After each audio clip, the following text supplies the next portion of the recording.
We are not personalities. We are in fact an accumulation of patterns and subroutines that we've evolved and developed and worked on over the years in order to get the results that we feel are optimum for us. Unfortunately, we have developed a relationship between our physiology and our mentalities which isn't always good for us. Some of us, unfortunately, live on a yellow alert system of anxiety, and the way that we deal with that is by being compliant, by being agreeable, and by refusing to stir the waters, ruffle feathers, or engage in any kind of conflict. If you want to know how to fix that, one of the best ways to do that is to start to get in touch with your parasympathetic nervous system. Your vagus nerve, your amygdala, cortisol stress levels, and your frontal cortex. Okay, that sounds like a lot, doesn't it? But let's put it all down to this. This thing here can be controlled and regulated by simply learning how to breathe properly. Imagine the relationship between your brain and your body. Imagine how your brain reacts on a subconscious level if you are of shallow breath, you're feeling panicky, your circulation, your heart is beating too fast. It's going to send alert signals to your brain, warning signals to your brain, and your brain is going to respond by boom, sending stress hormones over the frontal cortex, thus reducing your ability to think rationally. So your ability to think rationally when under stress isn't just a personality issue. It isn't even a personality issue. It is a subroutine that you've learned to run because you want to try and keep things nice and agreeable. You want to keep things on the up and up. You reject and you run away from social friction. But the problem is that when you do encounter social friction, you're going to retreat into nice guy syndrome and you're going to comply with whatever is put in front of you because, simply put, the amount of stress hormone in your brain is stopping you from thinking rationally.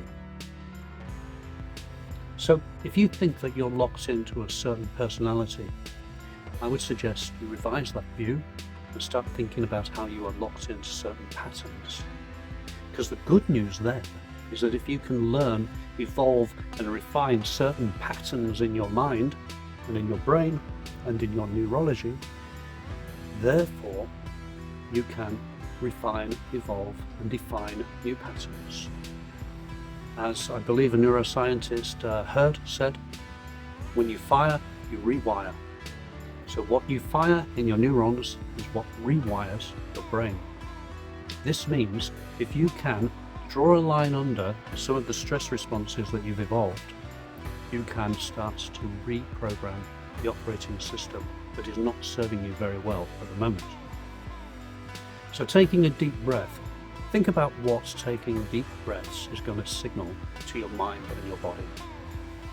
Have you ever found yourself using terms like, it's in the pit of my stomach, I can feel it in my bones, it's on the tip of my tongue, it gives me a cold feeling?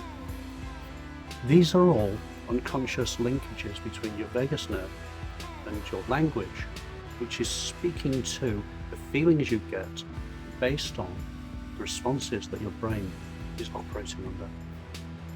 This proves, does it not, that the brain and your parasympathetic nervous system, the way you feel, and even the way you talk about how you feel, are all linked together. One of the reasons it's fascinating in my view is because it means that you can reprogram yourself by taking charge of how you act, taking charge of your behavior, but in the first instance, taking charge of your physiology and your state. Take somebody like Tony Robbins, who bounces on a trampoline before he goes out on stage. He's admitted that people might think he's crazy for doing that, but he knows that bouncing up and down on a trampoline is going to alert his whole system and put him into an excitable state, a hyper-aroused state, which is going to be perfect for the delivery of his message. But by the same token, if you can close your eyes and count to 10, that's the old advice, is it not?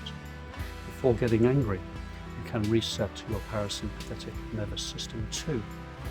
If you can learn to breathe deeply when you feel you're going to be stressed, you can reprogram your brain. You can cut back on the cortisol overload.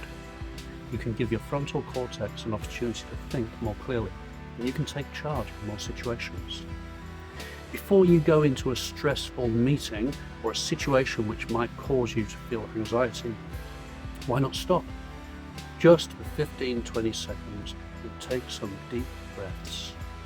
Calm down your parasympathetic nervous system, your vagus nerve. Calm down your circulation. Calm down your breathing, which is too shallow. Get some oxygen into the lungs, into your bloodstream, and into your brain, and give yourself a fighting chance. So if I were to summarize what I'm saying today, I would say that your brain needs oxygen. In fact, your brain needs more oxygen than you're possibly giving it at the moment, especially if you are in a state of anxiety. If you're in a state of anxiety, you're on a hair trigger or on yellow alert, and it may be that you are often putting yourself into situations which are not good for your brain. You're often entering into shallow breathing, fight or flight mechanisms, the freeze mechanism, all of these things. If you want to give yourself a fighting chance, you're going to start to work together with this up in here. Start to work together with your brain. Start to treat your brain better by giving it more oxygen, more circulation, more air, and a little bit of time to process. You might be surprised at the results. It may be simply by buying yourself a little bit of time, taking a moment to consider your responses, taking a moment to breathe more deeply, not rushing to judgment and not rushing to fill every void with the sound of your voice or some kind of empty gesture. It may be by simply doing that, you take that valuable first step towards reclaiming your authority in work, in romances, in family relationships, indeed your whole career. The knock-on effects might be considerable. The knock-on effects could be better career, better income, more options for promotion, better relationships. You might even form a relationship simply by learning how to calm down, take a breath, and give your brain a chance. So I'll finish today with my final thought, which is, of course, whatever it is you dare to do or dream, you can begin it now. Perhaps take a deep breath first.